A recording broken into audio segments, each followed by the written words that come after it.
Hello, good afternoon. ಇವತ್ತು ನಮಗೆ ಒಳ್ಳೆಯ ಬೂತಾಯಿ ಮೀನು ಸಿಕ್ಕಿದೆ. ಈಗ ಅದರಲ್ಲಿ ಮೊಟ್ಟೆ ಕೂಡ ಇದೆ. ಫ್ರೆಶ್ ಆದ ಮೀನು ಸಿಗ್ತದೆ. ಈಗ ಅದರಲ್ಲಿ ನಾನು ಪುಳಿ ಮುಂಚಿ ಮಾಡ್ತಾ ಇದ್ದೇನೆ. ಬನ್ನಿ ಸ್ಟಾರ್ಟ್ ಮಾಡೋಣ. ಈ ಬೆಕ್ಕುಗಳ ಬೊಬ್ಬೆಯಲ್ಲಿ ಮೀನನ್ನು ಕಟ್ ಮಾಡೋದೇ ಕಷ್ಟ. ಇದು ಕಷ್ಟಪಟ್ಟು ನಾನು ಕಟ್ ಮಾಡಿದೆ. ಮೊದಲೇ ಕಟ್ ಮಾಡಿ ಅದಕ್ಕೆ 3 ಸಲ ಚೆನ್ನಾಗಿ ತೊಳೆದು ಕ್ಲೀನ್ ಆದ ನಂತರ ಅದಕ್ಕೆ ಬೇಕಾಗುವಂಥ ಮಸಾಲೆಗಳನ್ನು ರೆಡಿ ಮಾಡೋದು. ಮೀನನ್ನು ಕಟ್ ಮಾಡುವಾಗ ಅದರಲ್ಲಿ ಒಂದು ಚೂರು ಕೊಡಸ್ ಅಂತ ಹೇಳ್ತಾರಲ್ಲ, ಅದು ಯಾವುದು ಉಳಿಬಾರದು. ಮೊಟ್ಟೆ ಇರುವಂಥ ಮೀನು ತುಂಬ ಟೇಸ್ಟಾಗಿರ್ತದೆ. ಈಗ ಸ್ಟಾರ್ಟ್ ಆಗಿದೆ ಇಂಥ ಮೀನು ಬರಲಿಕ್ಕೆ. ಬೂತಾಯಿ ಮೀನಿಗೆಲ್ಲ ತೆಂಗಿನಕಾಯಿ ಹಾಕದೆ ಮಾಡಿದರೆ ಪದಾರ್ಥ ತುಂಬ ರುಚಿಯಾಗಿರ್ತದೆ.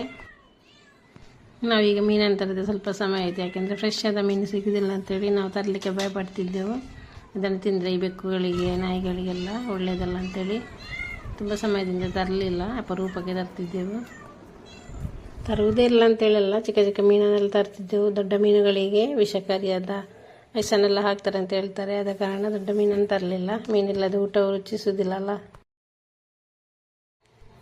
ಮೀನನ್ನು ಕಟ್ ಮಾಡಿ ಚೆನ್ನಾಗಿ ತೊಳೆದು ಕ್ಲೀನ್ ಮಾಡಿ ಆಯಿತು. ನೋಡಿ, ರೆಡಿಯಾಗಿದೆ.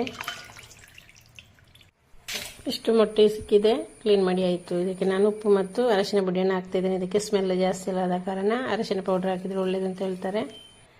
ನೆಕ್ಸ್ಟ್ ಇದನ್ನು ಸ್ವಲ್ಪ ಹೊತ್ತು ಮುಚ್ಚಿಟ್ಟು ಸ್ವಲ್ಪ ಮೆಂತ್ಯ, ಸ್ವಲ್ಪ ಕೊತ್ತಂಬರಿ, ಸ್ವಲ್ಪ ಜೀರಿಗೆ, ಸ್ವಲ್ಪ ಮೆಣಸು ಇಷ್ಟನ್ನು ಹಾಕಿ ಸ್ವಲ್ಪ ಫ್ರೈ ಮಾಡೋದು.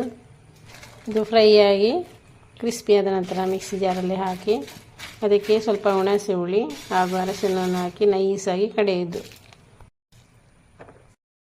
ನೆಕ್ಸ್ಟ್ ಮಣ್ಣಿನ ಪಾತ್ರೆಯಲ್ಲಿ ತೆಂಗಿನ ಎಣ್ಣೆಯಲ್ಲಿ ನಾನು ಸ್ವಲ್ಪ ಈರುಳ್ಳಿ, ಸ್ವಲ್ಪ ಕರಿಬೇವಿನ ಸೊಪ್ಪು, ಸ್ವಲ್ಪ ಶುಂಠಿ ಬೆಳ್ಳುಳ್ಳಿ ಪೇಸ್ಟ್, ಒಂದು ಟೊಮೆಟೊ, ಒಂದು ನಾಲ್ಕರಷ್ಟು ಕಾಯಿ ಮೆಣಸು ಇಷ್ಟನ್ನು ಹಾಕಿ ಚೆನ್ನಾಗಿ ಫ್ರೈ ಮಾಡಿ ಅದು ಬಾಡಿದ ನಂತರ ಅದಕ್ಕೆ ಮಸಾಲೆಯನ್ನು ಸೇರಿಸುವುದು. ಮಸಾಲೆಯ ಕನ್ಸಿಸ್ಟೆನ್ಸಿ ಸ್ವಲ್ಪ ದಪ್ಪ ಇದ್ದರೆ ಒಳ್ಳೆಯದು.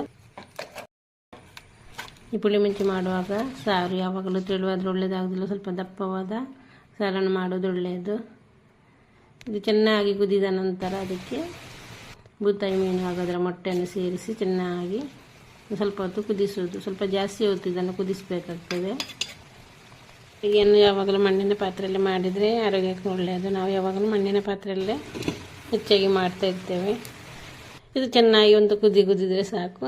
ನಮ್ಮ ಬೂತಾಯಿ ಪುಳಿ ಮುಂಚಿ ರೆಡಿಯಾಗಿದೆ. ಎಷ್ಟೊಂದು ರುಚಿಯಾಗಿದೆ. ಇದು ಸ್ವಲ್ಪ ಇದ್ದರೆ ಸಾಕು, ಎಷ್ಟು ಊಟ ಮಾಡ್ಬೋದು. ನೀವು ಕೂಡ ಇದನ್ನೊಮ್ಮೆ ಟ್ರೈ ಮಾಡಿ ನೋಡಿ. ನಮ್ಮ ಈ ಬೂತಾಯಿ ಪುಳಿ ಮುಂಚಿಯ ರೆಸಿಪಿ ನಿಮಗೆ ಇಷ್ಟವಾದೊಂದು ಲೈಕ್ ಕೊಡಲು ಮರೆಯದಿರಿ. ಇನ್ನು ನೆಕ್ಸ್ಟ್ ವಿಡಿಯೋದಲ್ಲಿ ಸಿಗೋಣ. ಬಾಯ್.